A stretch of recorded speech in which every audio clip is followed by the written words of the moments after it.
Hi, this is Phil, and I'm here to tell you all about the Capes and Lunatics Patreon. Get early access to all of our interviews, including the monthly Chichester chats with writer and comic book legend D.G. Chichester, new episodes of classic Capes and Lunatics shows, including The Quantum Zone, This, That, or the Third, and many, many more specials, all completely uncensored. Access starts for $3 a month, full video when you pledge $5 a month. Check out the link in our show notes, or go to patreon.com/capesandlunatics. Hope to see you there. This is Todd Stasher, a.k.a. Captain Liam Shaw of the Starship Titan. And you are listening to Capes and Lunatics. The greatest captain ever.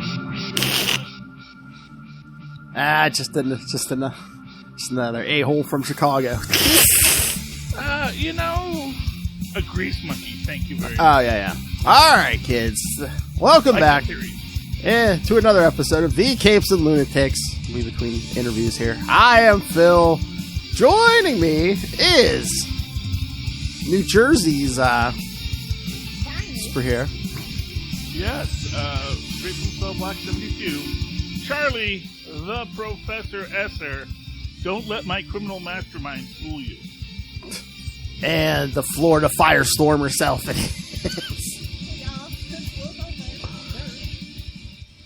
Welcome, Lilith. Glad to be here, Charlie. Yeah, every day you wake up in Florida, I consider that a blessing to the world. You and me both, brother. You and me both. Yeah. I'm getting the hell out of Dodge. Not too much longer. Yeah. Getting out of this third world country with a gooch out. Don't worry about me. Well, speaking. I'm in Jersey, and if we say, "Oh, Florida," okay, things are getting bad.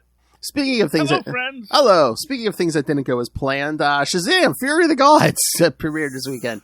Woo! Well, that escalated quickly. 1/3 of a good movie. Let me tell you. No. Well, that escalated quickly. I mean, it's still better. It's still in like the top 5 decent. I know, and it's pretty sad because the bars in hell. So, yeah, because like I told you, I saw an article. They said they're estimating 30 million this weekend. They're saying Morbius had a bigger opening weekend. It was Morbid time, though. I mean, Morbid. They don't have the memes behind them. True. The kids aren't dressing up like they did for Minions. You gotta have a gimmick, man. They didn't put that effort in to reach out to Gen Z and Gen Alpha to get them. So yeah, they needed more controversy. That's what I will say. Oh yeah, none of the cast has been arrested or kidnapped anyone. Yeah, that's true. I mean, I'm just saying, you have to get people angry. I mean, that's what happened to Willow. It's like, they did a lot. They, people of color, people who are not cisgendered and straight, and but at the same time, just it wasn't in your face enough to make people care. And that if you don't get that pushback, you don't get that benefit of the value of it, and that's unfortunate. But I liked 1/3 of this film. This was 1/3 of a great. I mean, honestly, that last third, fantastic. That's kind of how I felt about the first one. I think it was like the last half or the last third of the first one. I was like, oh, this is a good movie. Yeah, well, but in the first one, it's an origin story. Yeah, you're building, so you're world building. I expect that. Yeah. You expect, okay, he's got to learn, he's got to grow.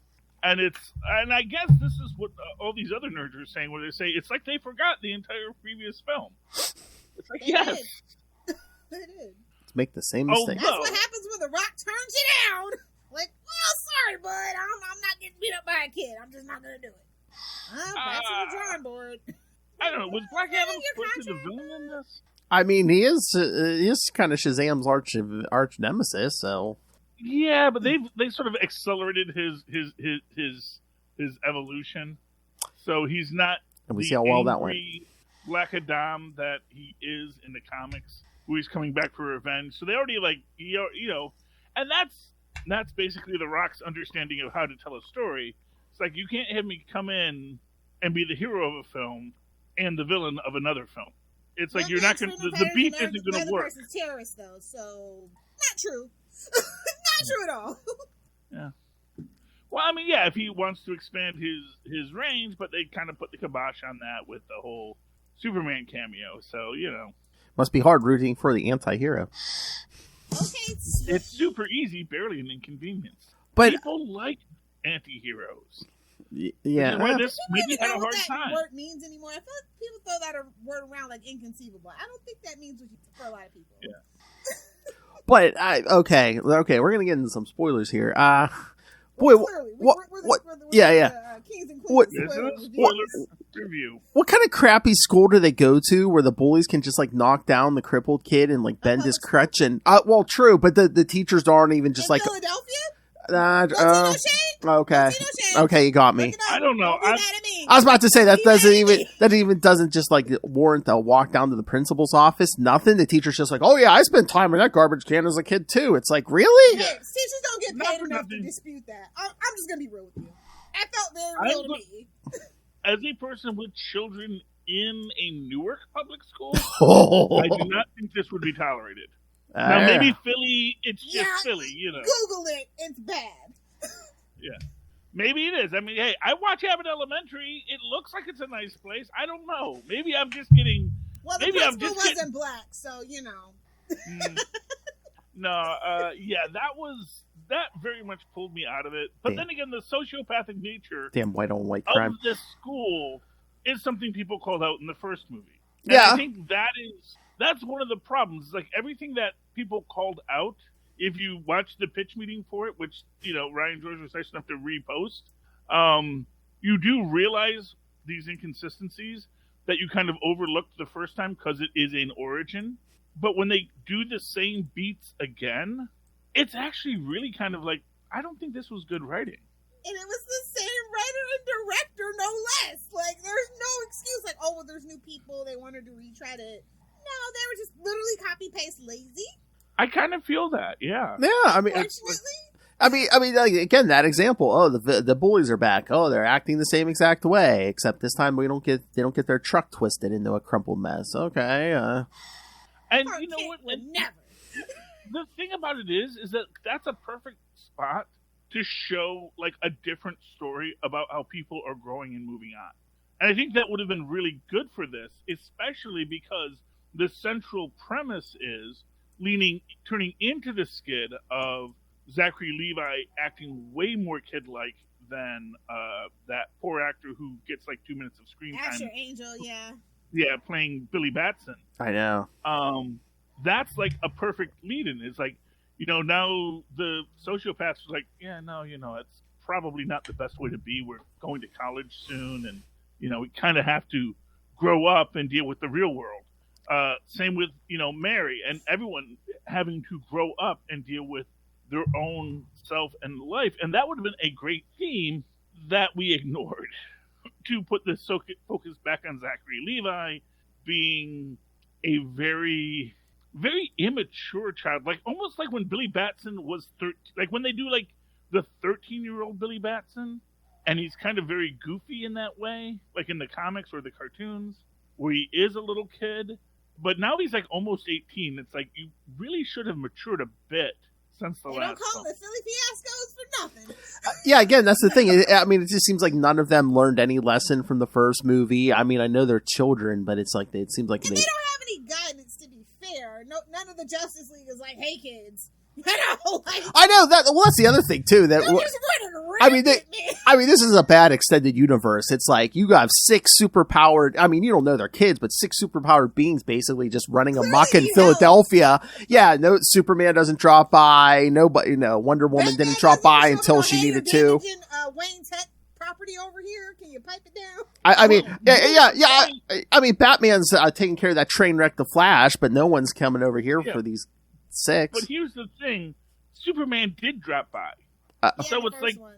yeah, It wasn't but the real that's- Superman, as we learned. That's the plot twist that nobody wants to talk about.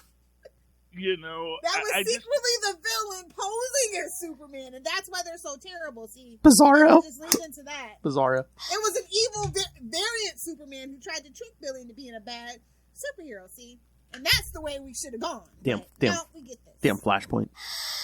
yeah, I don't know. I felt that it just, you know, it hit notes we've already hit, and it showed how Billy just wants to, in its own way. So here's a fun little deep cut.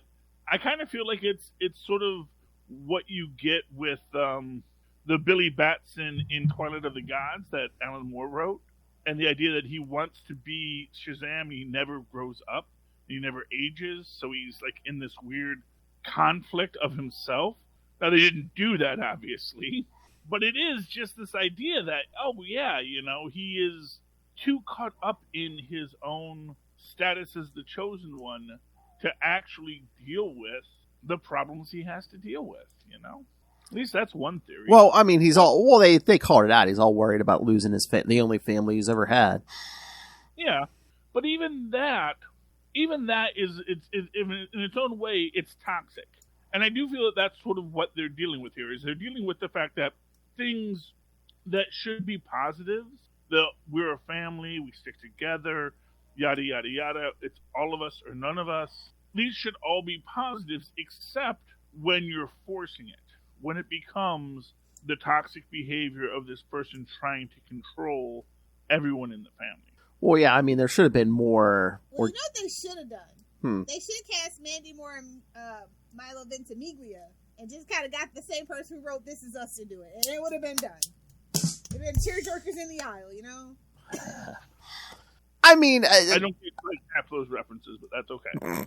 You never watched This Is Us? No, that's the one I was confused with The Last of Us, so that was why I was always very confused. He's like, what were zombies in this thing? No, I mean, no, there's like more. It's supposed to be a family drama at the heart of it, right? That's what makes these guys. This is basically DC's version of Marvel, Marvel's first family, Fantastic Four, and they just absolutely blew it. Lilith absolutely blew it. Lilith even called out Fast and Furious. He's like, it's all about family. That's the signal. Exactly. Just like, there's more organic ways they could have done with like, oh, hey, these are kids. I think they spend too much time on, oh, hey, look, we got cell phones and we can Google stuff, and it's just spend time more on the emotional side instead of, oh, hey, look, we're kids. The first script I read for this one, it's way better than this. I don't know what happened. Did they cut some stuff? Because again, this was barely over 2 hours. They changed a lot.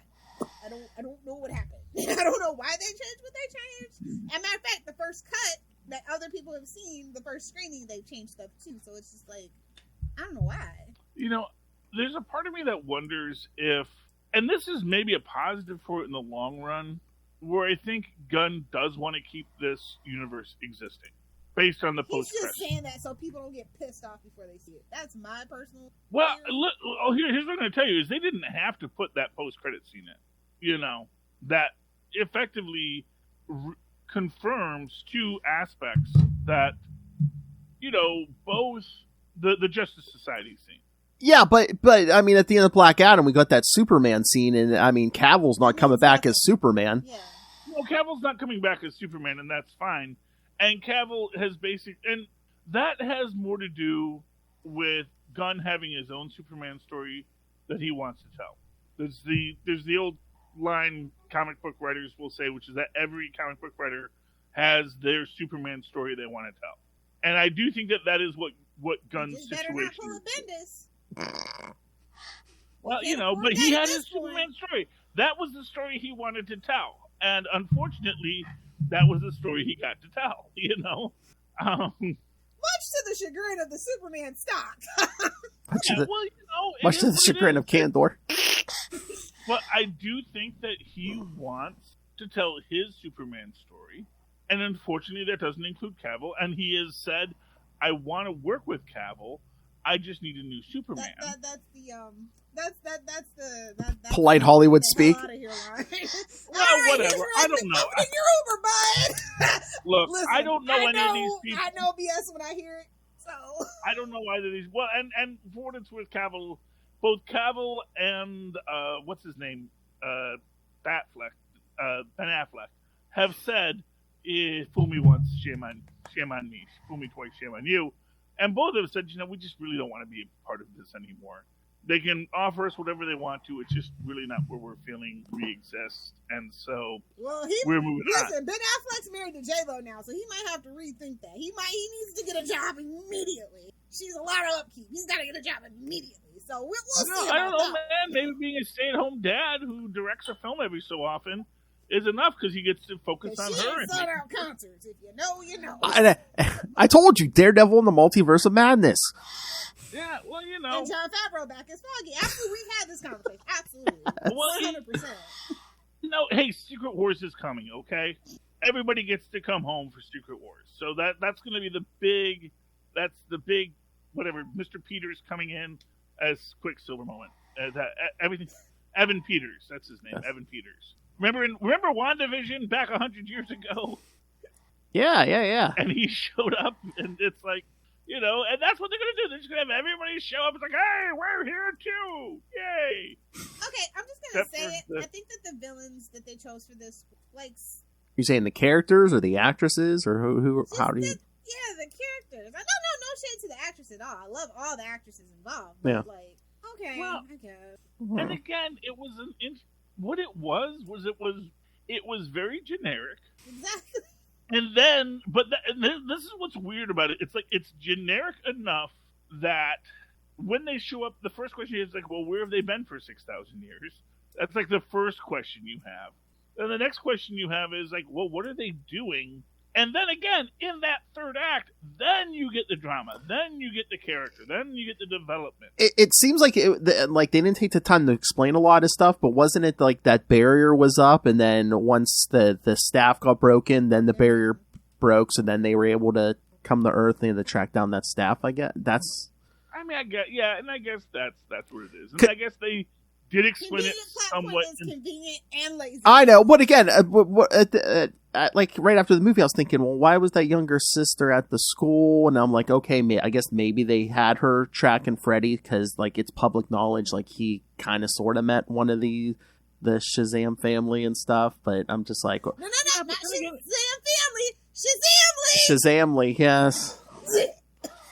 Oh my god, But I'm like, they really never explained why she was at the school. But I'm thinking that's the whole reason, because that's the only link they had to find the family at that point. Yeah, and it worked out. And I will say this: I knew she was evil almost immediately. Yeah, she's a teenage girl. Well, no, but you're not a teenager. What was the point? Still, I was just glad she wasn't Lucy Liu using a glamour. Because that was my big... It's like, oh, it's going to be Lucy Liu. Because we'd only gotten the two at that point. Mm-hmm. So the third one, the nice one, and to be fair, which is one thing I will give it, it is the maiden, warrior, and crone kind of dynamic. You know, so it's got your three goddess structure in it. So I appreciate that. You know, one is eternally a teen, one is eternally very angry, and one is a wise old lady. And I like that, but again, they didn't build enough into the motivation. Even when we get to the idea at the end where now it's a big deal that no, we'll plant it on Earth and that'll destroy the Earth. It's like, no, we actually just want to restore our own kingdom. That's actually our whole deal. We just needed this apple. We have the apple now. We actually can just grow back our own kingdom and have a place of life and the gods again. And the gods can figure out what we're going to do from there, but... I guess they just needed it for the plot, because otherwise, once they got their hands on that staff, shouldn't have been like, haha, we're gone. Yeah, once we get the... Well, no, I'm just saying, you know, once they got their hands on that staff, they should have been like, haha, and had most of the Shazam family powers, they should have been like, haha, we're gone. Well, they needed the apple. They needed the apple when after Helen Mirren gets captured. Yeah. And really, once Helen Mirren gets captured, then they are like, yeah, no, we're done. Yeah. We don't need the rest of Shazam. We're actually pretty good. We just need to do this. We'll plant this. We'll regrow the gods, and then we'll go and we'll beat the crap out of those kids, you know? But, you know, Calypso, I think it was, and she wants to say, no, I need to punish the humans for kicking us out of the mortal realm. And that never ends well. Yeah, just mind your business. It's not your monkey, not your circus. Just keep it moving. Yeah. Nobody can ever seem to do that. No, well, because villains can't. Because villains have to do what villains do. Monologue? True scenery? Which, again, is why I did love that final post-credit scene. Oh, yeah. The payoff from the first post-credit scene. It's like, I've been here I'm 58 years old. I've been here for 2 years. What the heck is taking so long? I'm a worm. I can't get around very fast. You see, and that's what makes me think that Gunn really does want to do something in the Fawcett verse. because that all just has Gunn all over it. Every aspect of the post-credit scene has that very Gunn sensibility of what we think he wants to do with the DCEU. And so I think to him, the Shazams of the world and these things, these monster societies of America, these are things that he would like to play with, you know? Whether it's going to be Zachary Levi or not, I don't know, but well, I don't know. I do think all this stuff. You know, I was think this disappointed. equals his comic book nerdery. What? We get a sentient pen, but not a sentient tongue. Oh, yeah. Steve, what kind of name is Steve for a pen? Is that a sentient tongue? Well, again, it's kids naming it, you know. Well, no, I thought his name they're was. kind of old, bro. Let's stop calling them kids. They're old too. Well, some of them aren't old. Like, was it Darla? I mean, She's not old. Girl is still pretty young. You know. But yeah, Although, I agree. I agree. Like, I were- agree. The rest of them are kind of sort of getting old to be all that goofy. Maybe, yeah. But yeah, well, that's the thing. I actually think they all were. I especially think the Skittles girl was a little. I mean, to the point where you're almost like, is she okay? But then again, that goes into that weird question. So, like, if we want to go dark with it all, that's the issue with that Alan Moore perspective on it. That they can't mature because they can't grow because they just become these adults. And so they wind up stuck in this permanent adolescence or permanent juvenilia, and they can't grow to be the adult people they should be based on the bodies they spend most of their time in. oh, that'd be interesting. The power ages your body up, the ages your psyche down. Or just your psyche just stays flat. Your psyche never gets to grow because once you're in the body, you're in that body as an adult, and your body doesn't know how to mature your mind. I mean, really, if you want to give a dark turn, and let's face it, Gunn does love a good dark turn, that could be where he's headed. Maybe that is where Gunn is headed with this, to try and recreate that Alan Moore Quality of the Gods. I don't know if we're going to get any more Shazam for a while. According to if you look at this box office, I mean they're not even going to break even if we're going to. Yeah, and to be fair, that's okay. I don't know where the money went. It wasn't on the visual effects.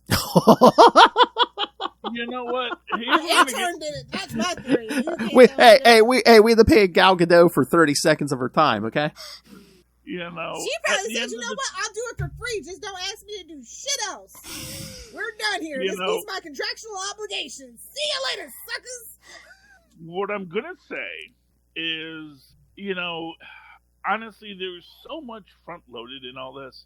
Like, the Flash really has to do something.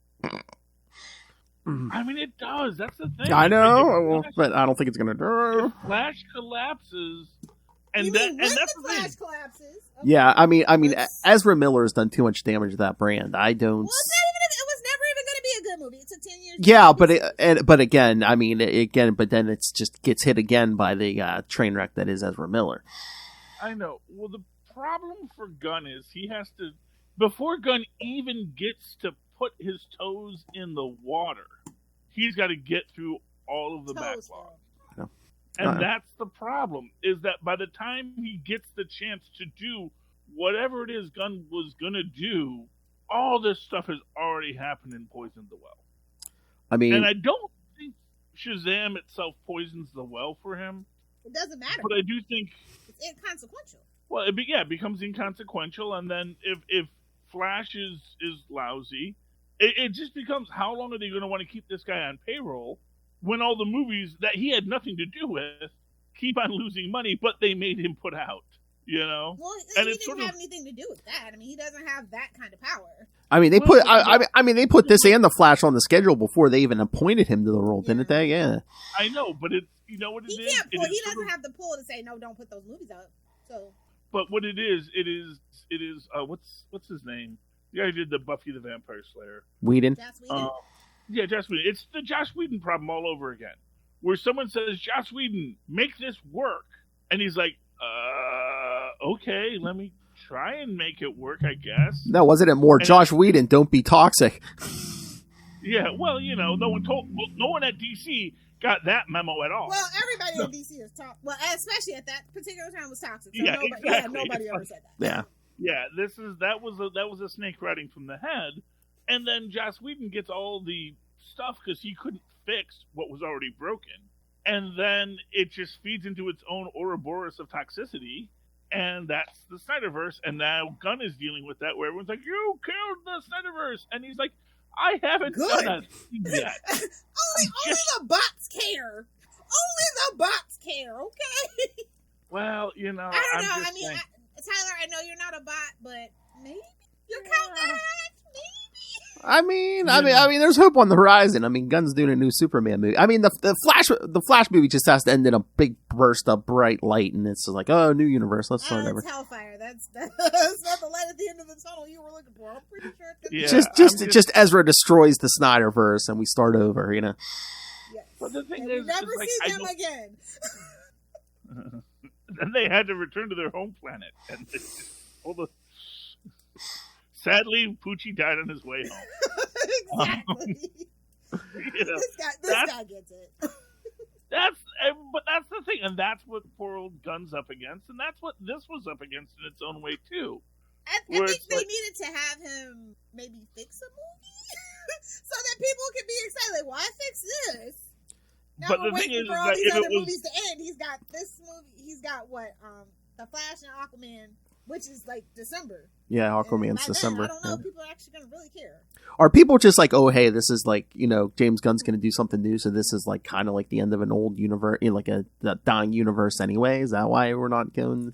I mean, word of mouth too. But I mean, are people just like, yeah, this isn't going to count for nothing? This is a Marvel. This isn't going to count for nothing in a year or two. So yeah, but that's the problem, you know, and the thing is, I think that there was stuff he could have done here. I think that there was real story that could have been explored and I don't understand why they didn't explore it. You know, that's the thing. That said, can we talk about things that were good? Oh, yeah. Okay. I mean, I love that last third of the film. I love Freddie Freeman basically being a BA and saying, you don't want to go inside my mind. You know, you think you're scary. You have no idea what it's like to be a teenage boy. Exactly. Not for nothing, yeah. Uh-huh. Third Rock from the Sun did a whole episode about that, where it's like, you have no idea what's in my mind, Dick. It's scary in there. And then also being, you know, inconsistently physically limited person. Mm-hmm. Because I do feel they really did not. They're never consistent with that. Like exactly what the problem is there. Now, when it happened, like when it came out, and you know, polio was a thing, that guy with the brace who couldn't walk right, that was a real thing everybody knew. And this one, we assume it's not polio. It might be though. That might be the thing. Like his parents were irresponsible anti-vaxxers, and he got polio, which there was like several outbreaks in the tri-state area very recently. Just saying, every couple of like decades, it pops up because people don't want to believe in vaccines. I'm just saying, maybe it was polio. So, and that would be nice, but then I would prefer a little more consistency in how they handle his bum leg. Well, once again, 2 movies we never explained what that is. Yeah, you know, that's the thing. It's like, you know, heck, I don't even know if he has a fake story. So you know, he could be missing a leg, and I would not know. That's the thing. I mean, a second movie, we could have fleshed out some of these characters more instead of, oh, hey, I punched a dragon. Oh, but it doesn't even do that till the end. I know, but just stuff like that. I mean, yeah, again, you have to have a supervillain. It's a superhero movie, but yeah, we could have spent more time fleshing out these characters. Yeah, although you know I did what like I'm gonna say. It felt like the writers were like, and they fight for 50 days. Oh yes, I thought you were gonna say, it felt like a magic pen wrote this whole thing. Yeah, a not so magic pen. and then no one proofread it. That was the problem. Definitely, they let the AI do it. Oh. This script was written by ChatGPT 0.3. Oh, baby. That's an entire possibility here, and they stole the magic. Then the dragon showed up, and nobody was angry. That is a South Park. Yeah, I will say this: I was both happy at the end where they asked who wants powers, and everybody raised their hands, including the dad. I am so mad I didn't get the dad as Uncle Marvel. Yes. You know, I wanted him in his little suit, you know, being the guy with the big belly, being, even if he didn't have any powers, just being Uncle Marvel. That again is one of those things that you love about the classic that, may not translate well to the screen, I guess. I did like the fact that the cat was named Tawny, because, of course, we all remember Mr. Tawny. Though we didn't get a Mr. Tawny in this, we should have had a Mr. Tawny in this. I felt like that was pure Lilith Hellfire. She would have pulled the animals off that bridge before any living person. Sorry, well, Gary. yeah. We don't want to run the risk that the animals are going to get hurt, So.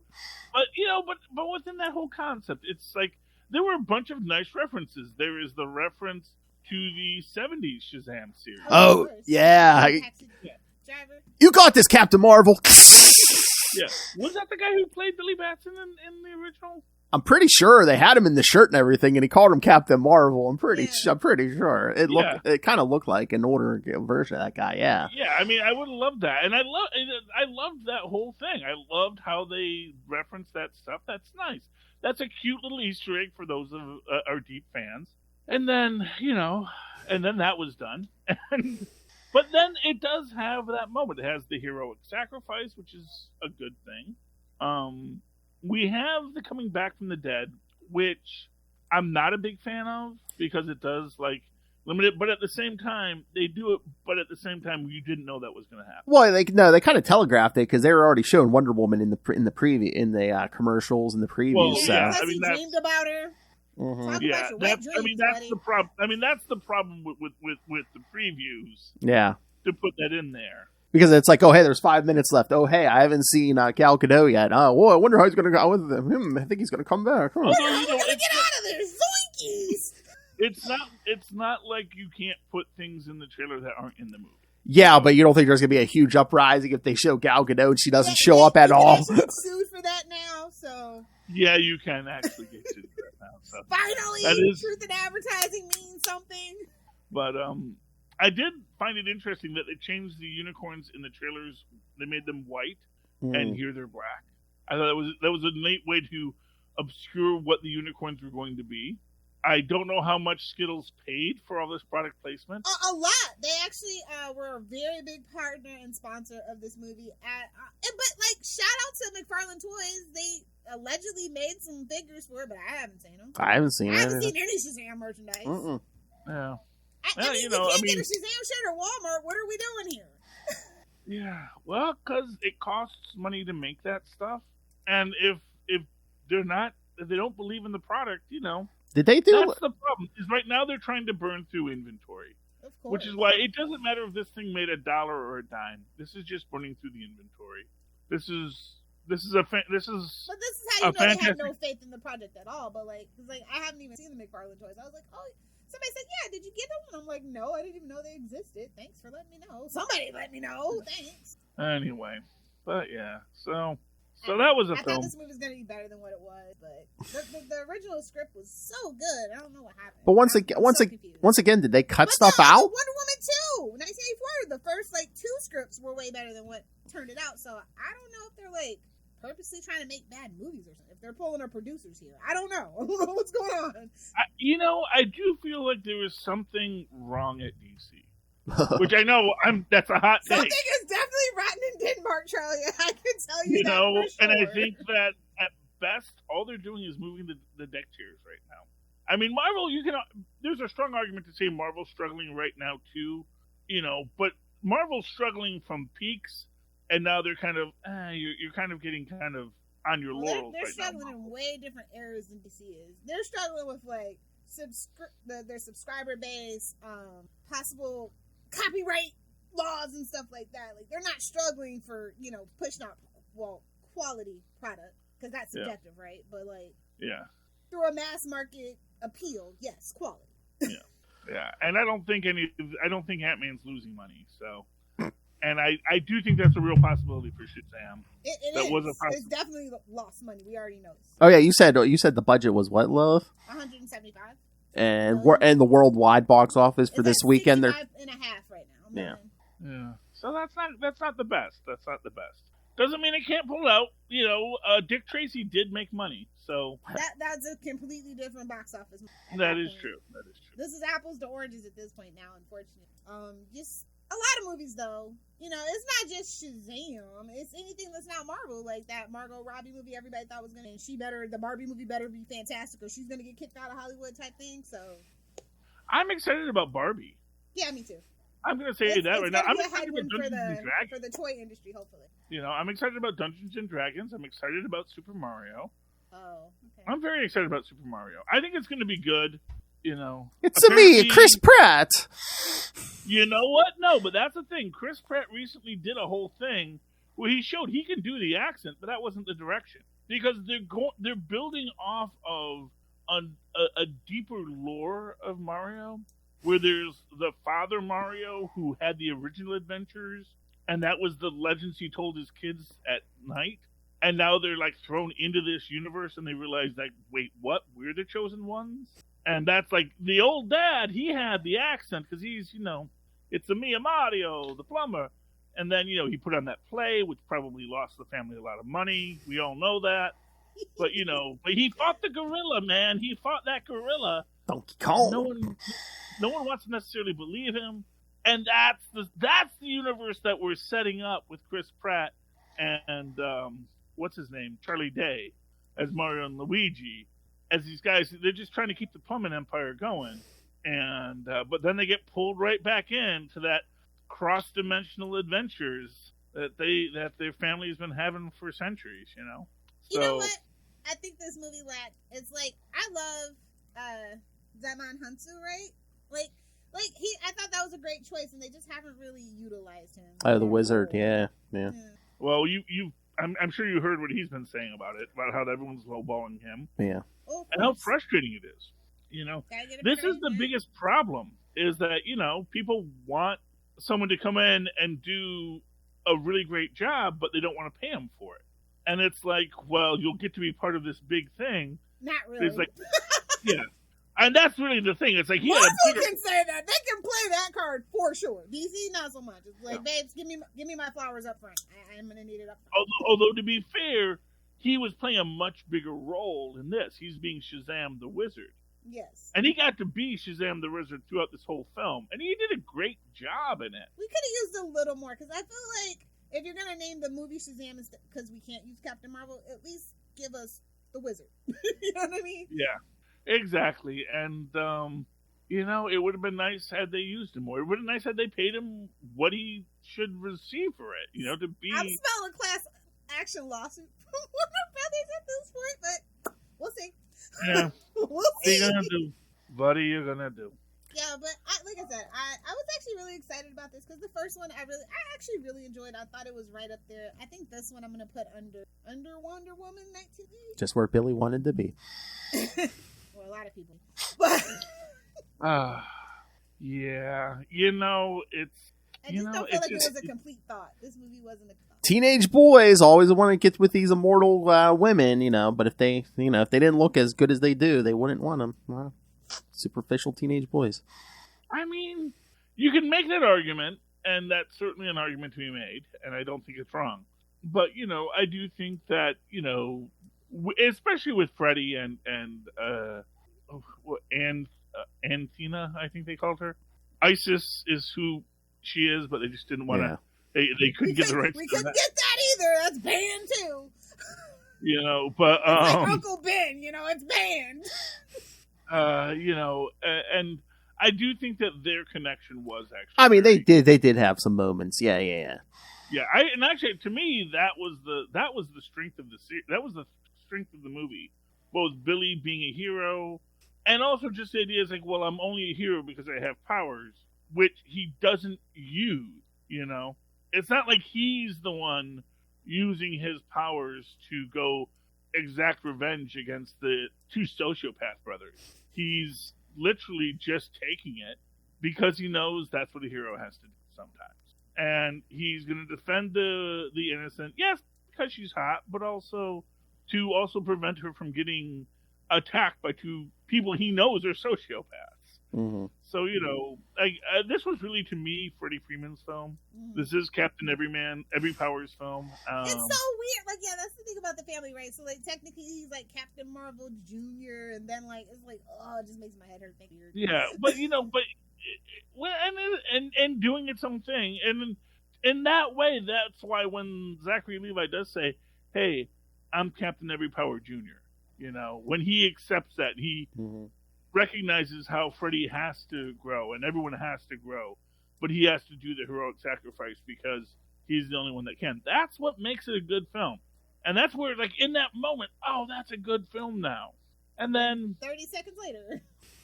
Well, I know Lilith's least favorite part when they walk Diedrich Bader off the roof. Yeah, I was like, how dare you? Do you not know that's Batman? How dare you? I don't understand how much murder is in this film. Because there's a lot of murder. Now, granted, the first one had a lot of murder. Actual murder. And it's sort of, that's what's weird about it. It's like, and even the mythical creatures are just like, I'm going to drop someone from a great height. Who cares? But this is a dark and murderous universe that they don't universe. want to be. I was going to say Snyderverse. Well, that's the thing. That's what's weird about it. It's like, it is a dark and murderous universe, but everyone's just like, oh, but no, we're also just a bunch of crazy kids having fun. And it's just like, there is definitely a disconnect. Tonal whiplash, I believe is what the kids call it. Yeah. That's what I was going to say. I mean, I think that was the whole problem with the Snyderverse. It was so dark, it poisoned everything. Superman, I mean, the whole Shazam thing. A little bit of Wonder Woman, too. Yeah.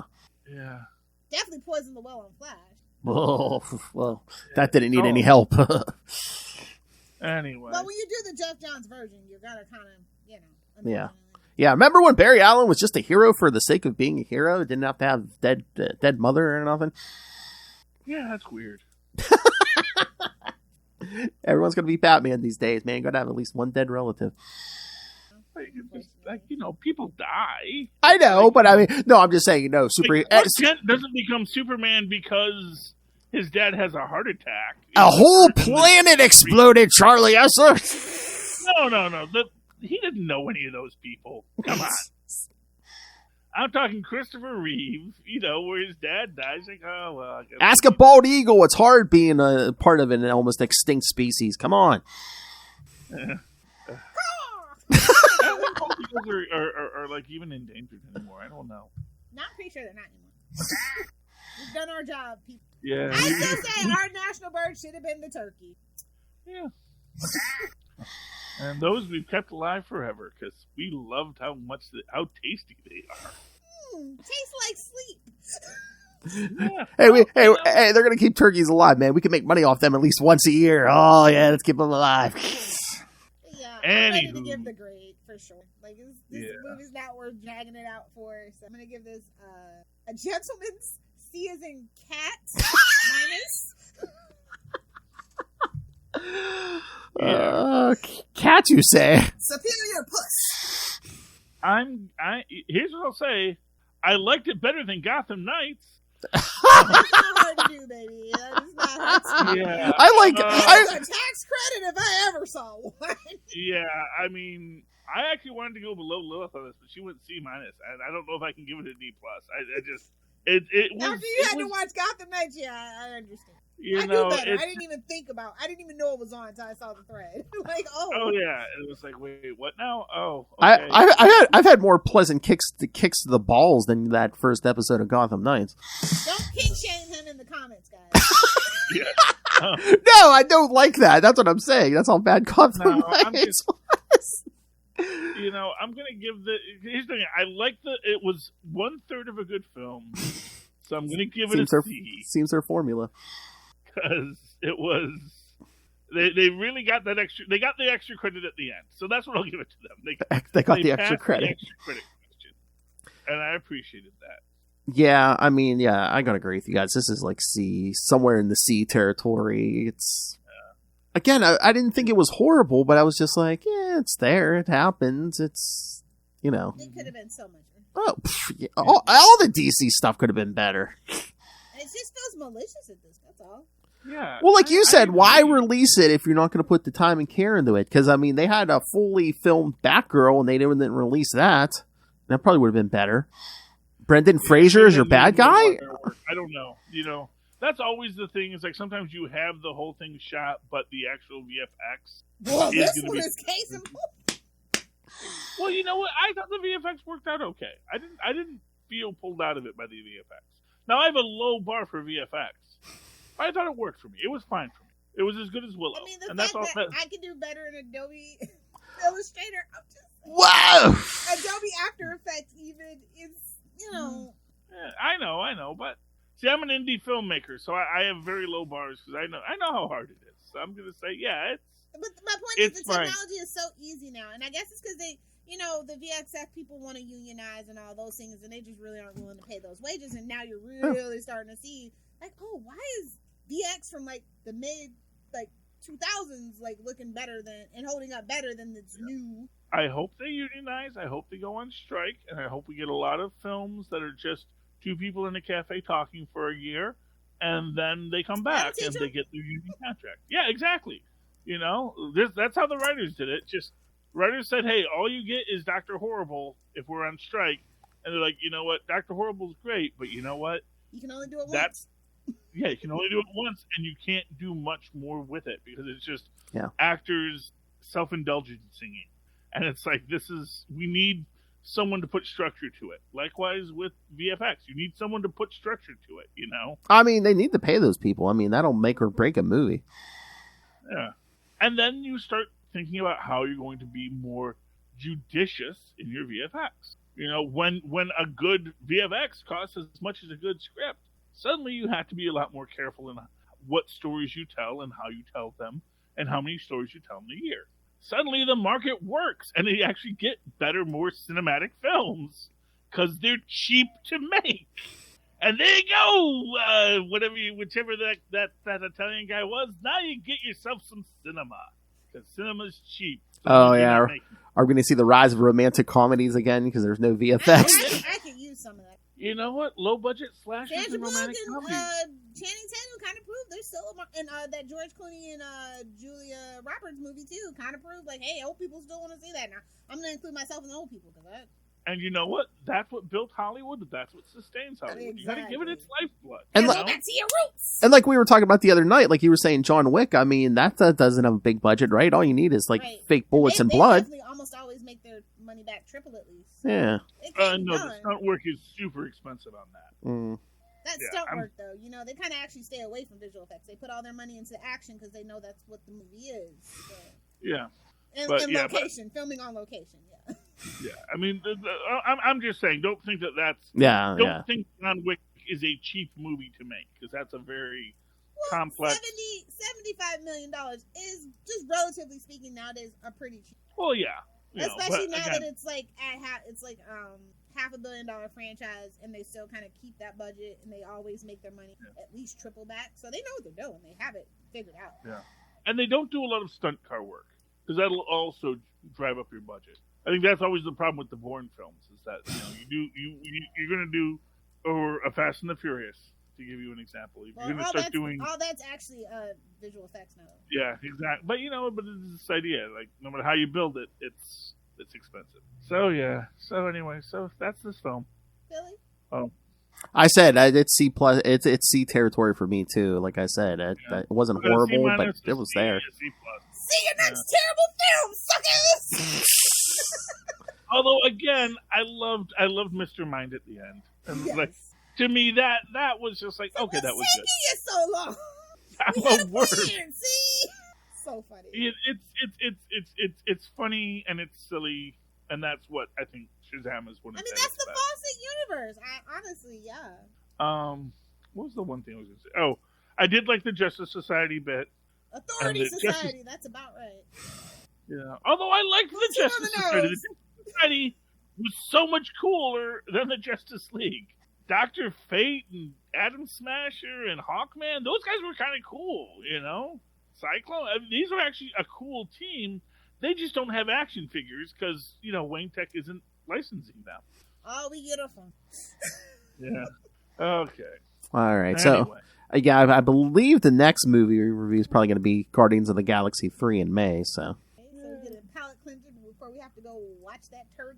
That's good. Mm-hmm. Oh, okay. Yeah, because Flash is June, yeah. So we get to just watch movies for our own enjoyment, like Dungeons and Dragons and Mario. Exactly. Or whatever you like to. Let me ask you, did you like the original Dungeons and Dragons? It was okay. Because it's as a Prime, I'm surprised you didn't get to go see it early. Because as a Prime ticket holder, as a Prime member, they gave us tickets early for today. For the two, did go see it. Like, didn't take the opportunity. Oh, I didn't even know that was a thing. Yeah. Be sure to check your email for your Amazon Prime stuff. You get. See, there you go. Yeah. You get Well, I like to see it with my kids when they want to see it. And this one, this is what I'll tell you, man, about Shazam. My father-in-law didn't want to see it. My kids were like, I don't blame them. But I'm surprised. Well, they didn't like the first Shazam, or they just didn't like the. No, I think they enjoyed it. I think we saw it. Killed it for me on this one. Like I was watching. We all saw Black Adam. We were excited for Black Adam. Even at the end. And I think Black Adam stood up for it because Oh yeah, Luca gave this movie 3 out of 10. So. Ooh. Wow. That's what Prince in the making. I love it. Well, that's what I'm saying. I mean, my son. Even the kids don't like it, bro. My son Charlie's kids. It's like, I mean, this movie should be reaching out to the kids. And if you're not snagging the kids, with this, Dude. The main characters are children. Yes. You can't have that much murder in a film for kids. Have you met these kids? And always with their sexting and their murder. Look, I'm not saying my kids don't like to murder people. I'm just saying they only do it in games. Thank you. Exactly. I don't think they would have liked to have seen Dietrich Bader do a header, and to hear a splat. I mean, that was the splat was just like, what? A scene in Shazam. Yeah. It's like, I think he got the point without the splat. He jumped off a building, and then he exploded like a grape, which is just not enough to like a bug on a windshield. Identify him. Generally speaking, yeah, like a bug on a windshield. Yeah, yep, that is what happens sometimes. It's horrible. Don't watch Poker Face. Spoilers. Whoa! No, because you got his mind manipulated by one of the villains. Yeah, it's super dark. It's like Shazam is also I was surprised with Shazam. The bad guy had a bunch of his monsters eat the rest of his coworkers. Yeah. Who's that man? Who's that man talking? That's not Tristan. No, that's true. He's 14 now. I know. I swear that voice changed. We're gonna have cheesecake in a minute. Well, let's wrap it up. We're gonna wrap it up for cheesecake. Yeah. But yeah, Okay, let's get out of here, man. All right. How can they give us money? That's right. Money. That's right, kids. Yes, send us money. Send us your thoughts on this movie. Shazamly. Yes, the Shazamly. Got some interviews coming up. Again, Guardians of the Galaxy 3 will be in May. I don't know what the day it is. All right. So, yes, send us your thoughts. Email us, CapesandLunatics@gmail.com, or call the voicemail, 614-382-2737. That's 614-38-CAPES.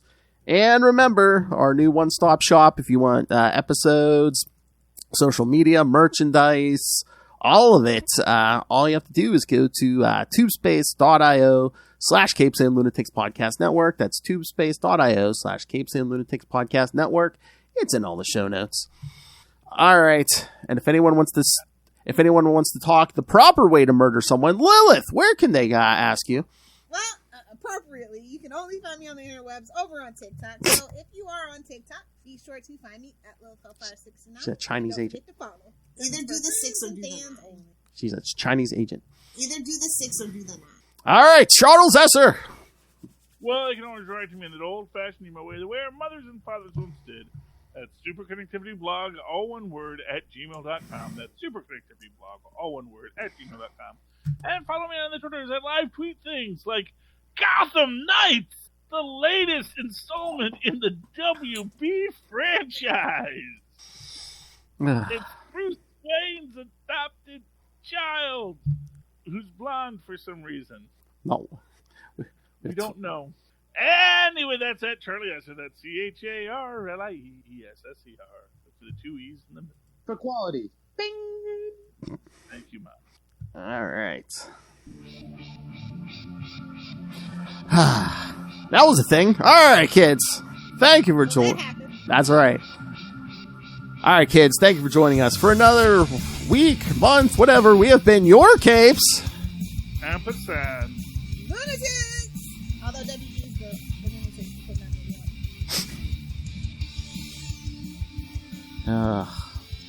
Fight, DC nerds, I dare you! I don't think you can deal with that's the problem. I feel like, yeah, you're right. With the bots to fight. They're like as downtrodden as Marvel nerds were in the 80s. They're like, yeah, I know. Shoot up. Gonna get a Nick Fury film with David Hasselhoff. It'll be great. I want to listen. That should have come out. So should the Fantastic Four movie. For public. All right, come back next time and remember, taste the rainbow, mother.